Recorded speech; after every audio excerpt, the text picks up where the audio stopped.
Eto nga pala yung bagong ginagawa ko na naishoku na ibinigay sa akin ng company na Jikan Kakaru. Tara, samahan niyo ako at sa aking routine. Hello mga mamshi sa Japan! Good morning! Ako nga pala si Mami Roxanne, full-time housewife at may part-time job dito lang sa bahay. Eto nga po pala ay mga bandang tanghali na. Sila ate at bunso ay pumasok na sa school at si daddy naman ay sa trabaho. Bago ko nga pala gawin ito ay tinapos ko muna ang gawaing bahay. Sa una nga pala ay medyo nahirapan ako dito at medyo mabusisi nga itong gawin. At dahil merong due date nga ito kung kailan mo ipapasa, kaya naman medyo busy tayo ngayon. Sa mga naghihintay ng aking vlog, pasensya na po kayo. Medyo busy lang po tayo at kailangan ko pang i-manage yung time ko. Pinili ko nga pala itong trabaho ko para hawak ko yung oras ko. Kahit maliit lang yung sahod, at least meron akong kita. At higit sa lahat, gusto ko rin masubaybayan yung mga anak namin, lalo na kapag kailangan sa school or nagkasakit yung bunso namin, so kailangan kong pumunta sa school kaagad. At habang ginagawa ko nga ito, natatawa ako dito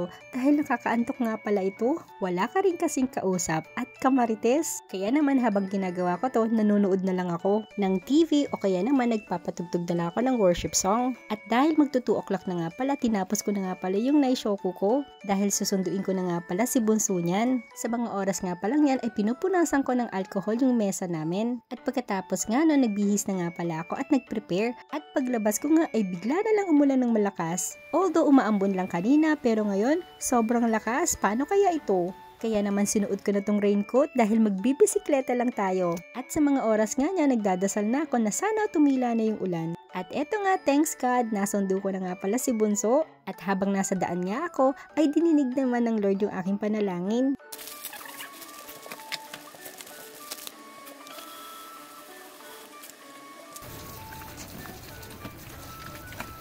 At eto nga hinugasan ko tong dalandan na binili ko sa Yaojin. At maya-maya lang para meron na naman ako naririnig.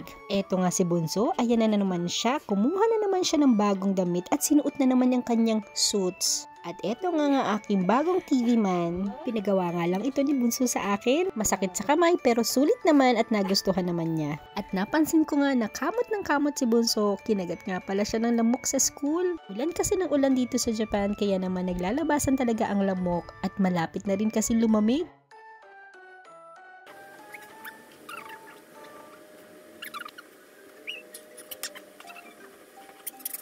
At maya-maya lang dumating na nga pala si ate na andito nga pala ako sa bintana kasi hinihintay ko siya. At buti na lang pag-uwi ni ate hindi gaano malakas ang ulan. Eto nga nung nakita nga ako ni ate ay sobrang tuwang-tuwa na nga siya.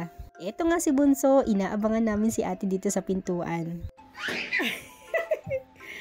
There's ate! Okay. Yokata ne. Yuna-chan iru? Oh, norichata! Kapag umulan talaga, asahan mo ito ang makikita mo kay ate pag uwi. Basang-basa na naman ang kanyang sapatos at medyas. Naglaro daw siya sa tubig ulan habang naglalakad. At fast forward na nga pala tayo, ito nga pala ay mga bandang 5:30 na ng hapon. Nagsaing na nga pala ako para sa aming dinner. Tara, samahan niyo ako magluto.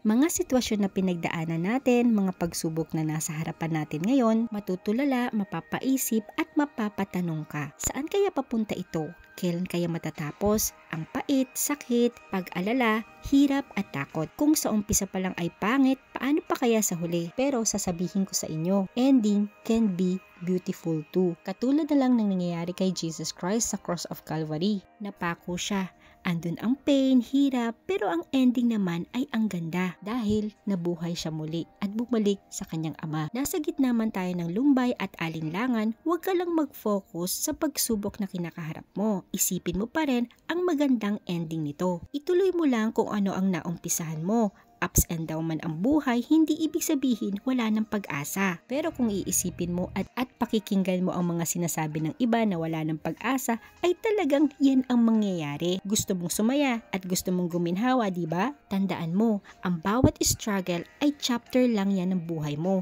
Hindi pa yan ang buong storya mo. Try your best to create a massive and satisfying ending.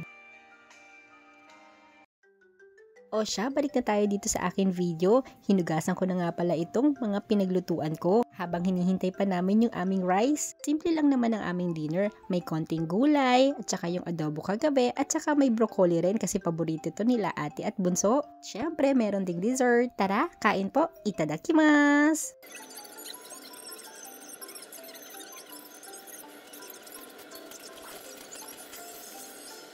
At pagkatapos nga namin kumain, naligo na nga pala kami nila ate at bunso. Di ba, sa mga oras nga pa lang yan ay hinihintay na namin si daddy. Wala pa kasi siya. At maya-maya lang, dumating na nga pala si daddy niyan. Ano ba? Ano yung dala mo? Juice, tsaka beer. O siya, hanggang dito na lang. Salamat sa pagsama sa kwento ngayon.